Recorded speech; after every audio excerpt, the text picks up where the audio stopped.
So, number one, God hears us. Number two, God answers us. Number three is this: God protects us. 1 John 5:18 through 19 says this: we know that everyone who has been born of God does not keep on sinning, but he who is born of God protects him, and the evil one does not touch him. We know that we are from God, and the whole world lies in the power of the evil one. A couple words that I want you to see here. When it says the evil one does not touch him, here's that word that he's saying. It's the same word that Jesus said right after he came out in his resurrected body. Listen, don't cling to me. Don't hold on to me. It's that word that when you look at it in the Greek, it's talking about this idea of grasping and just holding on to someone. When he says the evil one doesn't touch him, he's saying, listen, he doesn't have you in his clutches anymore. He's not grasping onto you. He's not keeping you there. And it's amazing that Jesus prayed these very same things. John 17:7 says this: I do not ask that you take them out of the world, but that you keep them from the evil one. Now here's where we have to go with this. Here's where we have to understand what it is that John is talking about. A lot of people take this verse, then they take it out of context and say, listen, because I am with God, nothing bad is ever going to happen to me. You got to remember who John is writing to. I mean, think about this. There are Christians that are being drug out of their homes and being killed, and John's going, listen, God's going to protect you. Well, wait a minute. How does that work? How does that work if they're being killed on a regular basis, if they're being persecuted on a regular basis? Here's what is so much more important, is that God is protecting their souls from the devil. God is protecting their souls from the devil. We're talking about their spiritual, not the physical. Because Satan is always, always, always after your soul.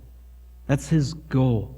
He's trying to create separation between you and God. And here's why you need protection for your soul and why it's guaranteed that you're going to be protected in that way. It's because of the sentence that he says right here.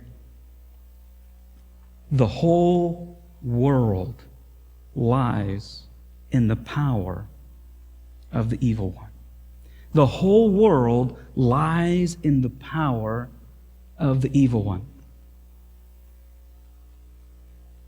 Hey, do we believe that? Do we honestly believe that?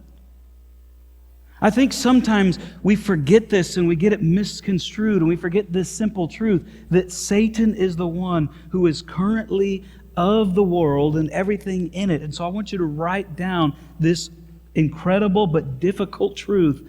The very best of the world and the very worst of the world are confined by the devil. The very best of the world and the very worst of the world. So we tend to think of Satan when we hear about the horrific things that are there, right? That's where we tend to go. We tend to think of these people like, oh, these folks. Yeah, Satan's obviously at work here. Have we forgotten that they're also anyone that is some of the most great and amazing people, that if they don't know Jesus, they are just as much confined, influenced, impacted by the devil? That the very best of humanity, the very worst of humanity, the very best of what the world has to offer, the very worst of what the world has to offer is all there in the world. We're being influenced by it. And so John says, listen, you're going to be protected by it. You need his protection, and it is guaranteed.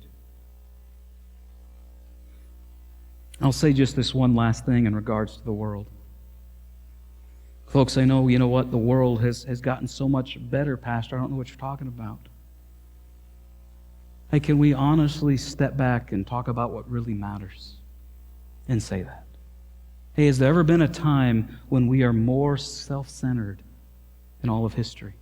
Has there ever been a time when we're honestly could say that we've not been more selfish than we are today, where things are as broken as they've ever been. Now, why? Because the whole world lies in the power of the evil one. That's it. But praise God, He protects us.